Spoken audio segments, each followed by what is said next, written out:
மராட்டியத்தில் பகுத்தறிவுவாதி நரேந்திர தபோல்கர் இத்தகைய மூட நம்பிக்கைகளுக்கு எதிராக சட்டம் கோரி போராடி வந்தார். சனாதன் சன்ஸ்தா என்னும் பயங்கரவாத அமைப்பைச் சேர்ந்த சனாதன பயங்கரவாதிகள் அறிவியலார்ந்த மனிதநேயம், ஆய்ந்து தெளிந்த சீர்திருத்தம். இருங்க நான் சொல்லுங்க, கொஞ்சம் பேச விடுங்களேன். ஆச்சி மசாலா எந்த சமையலும் ருசி தேடும் ரகசியம் 20 ரூபாய். Taste the Milky Mist ice cream. Milky Mist ice creams. நம்பிக்கை கோரும் இந்த தீர்மானத்தின் மீது பேசுவதற்கு எனக்கு வாய்ப்பளித்தமைக்காக முதலில் எமது நன்றியை தெரிவித்துக் கொள்கின்றேன். இந்த அவையிலே பங்கெடுத்திருக்கின்ற அத்தனை சட்டமன்ற உறுப்பினர்கள், அமைச்சர் பெருமக்கள் அத்தனை பேருக்கும் என்னுடைய வணக்கங்களை தெரிவித்துக் கொள்கிறேன். இதுவரை மக்கள் மன்றத்தில் போராடி வந்த என்னை சட்டமன்றத்தில் களமாட வாய்ப்பளித்த எமது தலைவர் எழுச்சி தமிழர் தொல்காப்பியன் திருமாவளவன் அவர்களுக்கு இந்த அவையில் நன்றியை தெரிவித்துக் கொள்கிறேன். எம்மை நம்பி வாக்களித்து வெற்றி பெற வைத்த திண்டிவனம் தொகுதி மக்களுக்கும், கூட்டணி கட்சியைச் சேர்ந்த தலைவர்களுக்கும், கூட்டணி கட்சியினுடைய தோழர்களுக்கும் எமது நன்றியை தெரிவித்துக் கொள்கிறேன். விடுதலை சிறுத்தைகள் கட்சி உள்ளிட்ட மதச்சார்பற்ற கட்சிகளின் ஆதரவோடு பொறுப்பேற்றிருக்கும் இந்த அரசு நம்பிக்கை வாக்கெடுப்பில் வெற்றி பெற்று 5 ஆண்டுகளுக்கு நீடிக்கும் என்று நான் உறுதியாக நம்புகிறேன். அதற்காக முன்கூட்டியே விடுதலை சிறுத்தைகளின் சார்பில் எமது நன்றியை தெரிவித்துக் கொள்கின்றேன், வாழ்த்துக்களை தெரிவித்துக் கொள்கின்றேன். விடுதலை சிறுத்தைகள் கட்சியும் இடதுசாரி கட்சிகளும் காங்கிரஸ், இந்திய யூனியன் முஸ்லீம் லீக் ஆகிய கட்சிகளும் திமுக தலைமையிலான மதச்சார்பற்ற முற்போக்கு கூட்டணியில் இடம்பெற்று தேர்தலை சந்தித்தோம். ஆனால் இந்த தேர்தலில் தவேகாவுக்கு, தமிழக வெற்றி கழகத்திற்கு பெரும்பான்மை கிடைத்து ஆட்சி அமைத்துள்ளது. பாஜகவின் மறைமுக செயல் திட்டமான ஆளுநர் ஆட்சியை கொண்டு வருவதற்கான முயற்சியை தடுக்கும் வகையில் விடுதலை சிறுத்தைகள் தமிழக வெற்றி கழகத்திற்கு ஆதரவு தெரிவித்துக் கொள்கின்றோம்.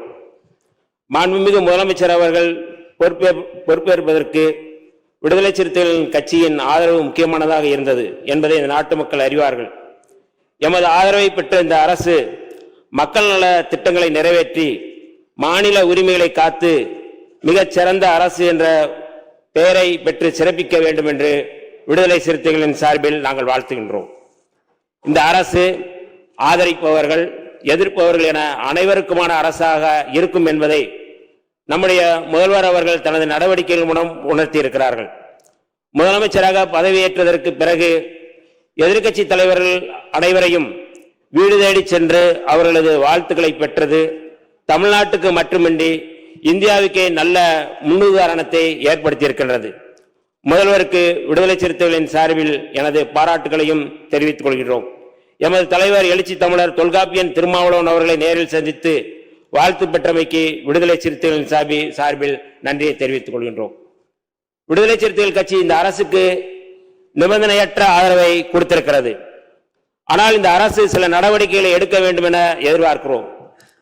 தொகுதி மறுசீரமைப்பின் மூலமாக தமிழ்நாட்டின் நாடாளுமன்ற தொகுதிகளின் எண்ணிக்கையை குறைப்பதற்கு ஒன்றிய அரசு முயற்சித்த போது அதை ஏனைய எதிர்க்கட்சிகளின் துணையோடு அன்றைய முதலமைச்சர் தளபதி மு.க. ஸ்டாலின் அவர்கள் தலைமையில் மதச்சார்பற்ற முற்போக்கு கூட்டணியின் தலைவர்கள் அத்தனை பேரும் அதை முறியடித்தோம். அதன் தொடர்ச்சியாக இந்த அரசும் மாநில உரிமைகளை பாதுகாப்பதில் எந்த சமரசமும் இல்லாமல் உறுதியோடு இருக்க வேண்டும் என்று விடுதலை சிறுத்தைகளின் சார்பில் கேட்டுக்கொள்கிறோம். கடந்த திமுக ஆட்சியின் போது ஒன்றிய அரசுக்கும் மாநில அரசுகளுக்கும் இடையிலான உறவு குறித்து ஆராய்வதற்கு 2025ஆம் ஆண்டு ஏப்ரல் மாதம் நீதிபதி குரியன் ஜோசப் தலைமையில் ஆணையம் அமைக்கப்பட்டது. அந்த ஆணையத்தின் இடைக்கால அறிக்கையை இந்த ஆண்டு பிப்ரவரி மாதம் தாக்கல் செய்யப்பட்டுள்ளது.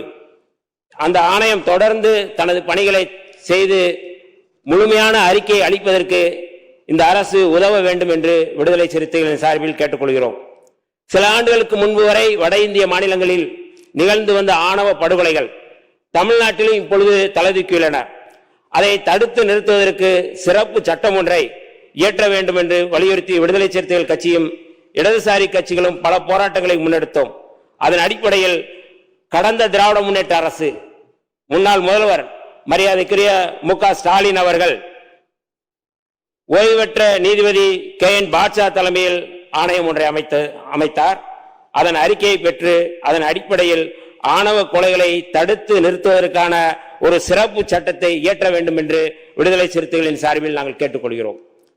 அரசு ஊழியர்களாக பணியாற்றி வரும் SC/ST ஊழியர்களின் பதவி உயர்வுக்கு 200 பாயிண்ட் ரோஸ்டர் முறை இருந்து வந்தது. அதை உச்சநீதிமன்றம் ரத்து செய்துவிட்ட நிலையில் அவர்களது பதவி உயர்வு பாதிக்கப்பட்டது. அதை சீர் செய்வதற்காக இந்தியாவின் பல்வேறு மாநிலங்களில் இருப்பதை போல அரசமைப்பு சட்டத்தின் உறுப்பு 16(4)A வழங்கும் அதிகாரத்தை பயன்படுத்தி சட்டம் ஒன்றை இயற்ற வேண்டும் என்று விடுதலை சிறுத்தைகளின் சார்பில் வலியுறுத்துகின்றோம்.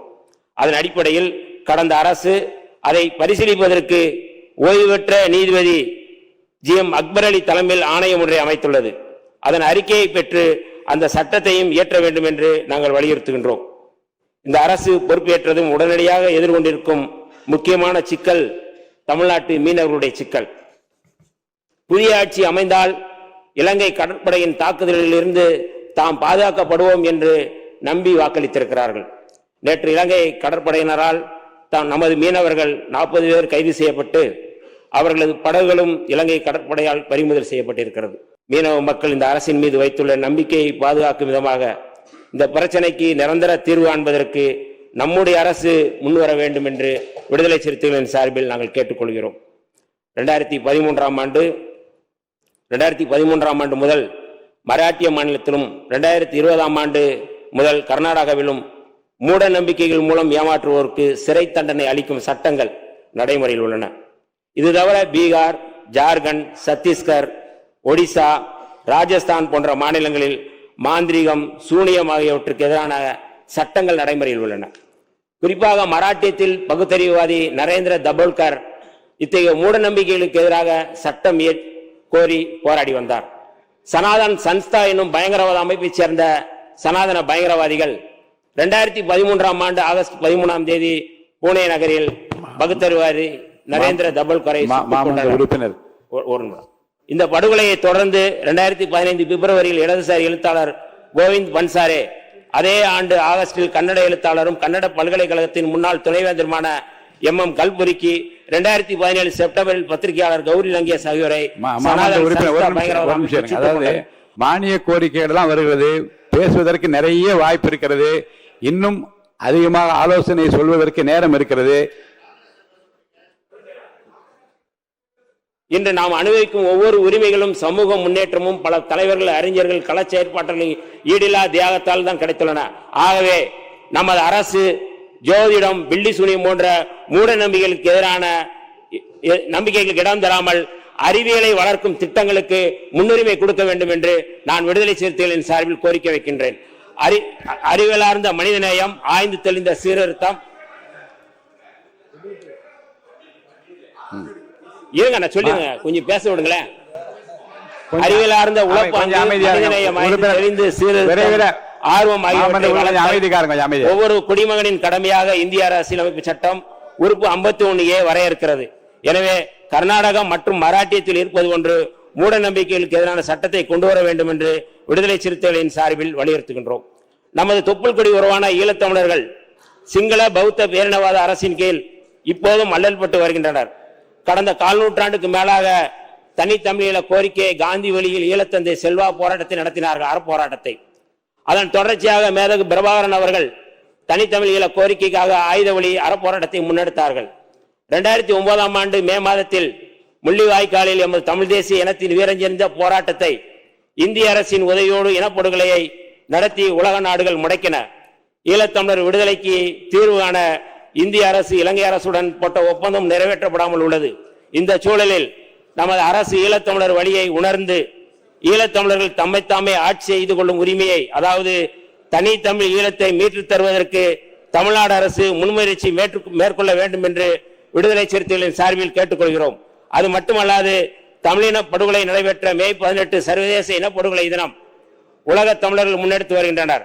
அந்த வகையில் மே 18 அன்று தமிழீழ விடுதலை கனவோடு மாண்டு மடிந்த எமது மாவீரர்களுக்கும் பொதுமக்களுக்கும் வீர வணக்கம் செலுத்தும் வகையில் தமிழ்நாடு அரசே இந்த துயரத்தில் பங்கெடுத்து அந்த நினைவை கூறப்பட வேண்டும் என்று விடுதலை சிறுத்தைகளின் சார்பில் நாங்கள் வலியுறுத்துகின்றோம். தமிழ்நாட்டில் தஞ்சமடைந்த ஈழத்தமிழ் அகதிகளுக்கு கடந்த ஆட்சியின் போது நிரந்தர வீடுகள் கட்டித்தரப்பட்டன. திமுக அரசின் சார்பாக கட்டப்பட்ட அந்த வீடுகளும் எண்ணற்ற சலுகைகளும் இன்றும் தொடர வேண்டும். அவர்கள் இந்திய குடியுரிமை வேண்டும் என்பதை முதன்மையாக கோருகின்றனர். ஒன்றிய அரசிடம் வலியுறுத்தி தமிழ்நாட்டில் உள்ள ஏதிலிகளின் முகாம்களில் தங்கியிருக்கும் ஈழத்தமிழர்கள் அனைவருக்கும் இந்திய குடியுரிமை பெற்று தருவதற்கு நமது அரசு நடவடிக்கை எடுக்க வேண்டும் என்று விடுதலை சிறுத்தைகளின் சார்பில் கோரிக்கை வைக்கின்றோம். இந்த நம்பிக்கை வாக்கெடுப்பில் வெற்றி பெறப்போகும் நமது முதலமைச்சர் அவர்கள் கல்வி, சுகாதாரம், தொழில் வளர்ச்சி ஆகியவற்றில் முதலிடம் வகிக்கும் தமிழ்நாட்டை பிற துறைகளிலும் முதலிடம் வகிக்கும் மாநிலமாக மாற்ற வேண்டும். கடந்த திராவிட மாடல் அரசு திமுக அரசு முன்வைத்த காலை சிற்றுண்டி திட்டம், மகளிருக்கான உரிமை திட்டம், நான் முதல்வன் திட்டம், தமிழ் புதல்வன் திட்டம் இந்த ஆட்சியிலும் தொடர வேண்டும் என்று விடுதலை சிறுத்தைகளின் சார்பில் நாங்கள் கோரிக்கை வைக்கின்றோம். அதேபோல நம்முடைய அரசு சிங்கப்பெண் படை, போதைப்பொருள் தடுப்பு படை, மதுக்கடைகள் மூடல், அதாவது பேருந்து நிலையங்கள், பள்ளிகள், வழிபாட்டு தலங்கள், இந்த பகுதியில் இருக்கின்ற மதுக்கடைகள் மூடல், இந்த 3 முக்கியமான முன்னெடுப்பை விடுதலை சிறுத்தைகளின் சார்பில் நாங்கள் வரவேற்கின்றோம். 2 யூனிட் மின்சாரம் 5 ஆண்டுகளும் தொடர வேண்டும் என்றும் விடுதலை சிறுத்தைகளின் சார்பில் நாங்கள் கோரிக்கை வைக்கின்றோம்.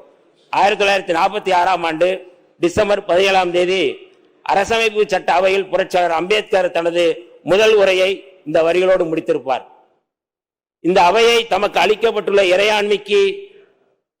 இறையாண்மை மிக்க அதிகாரத்தை அறிவார்ந்த முறையில் பயன்படுத்தும் என்பதை நாம் நமது நடத்தையின் மூலம் நிரூபிப்போம். அதன் மூலமாக நாட்டின் அனைத்து தரப்பினரையும் நம்மோடு அழைத்து செல்ல முடியும். ஒற்றுமை எட்டுவதற்கு இதை தவிர வேற வழி இல்லை. நன்றி, வணக்கம். தமிழ் வாழ்க, ஈழம் வெல்க, தந்தை பெரியார் வாழ்க, புரட்சியாளர் அம்பேத்கர் வாழ்க, எழுச்சி தமிழர் வாழ்க. நன்றி, வணக்கம்.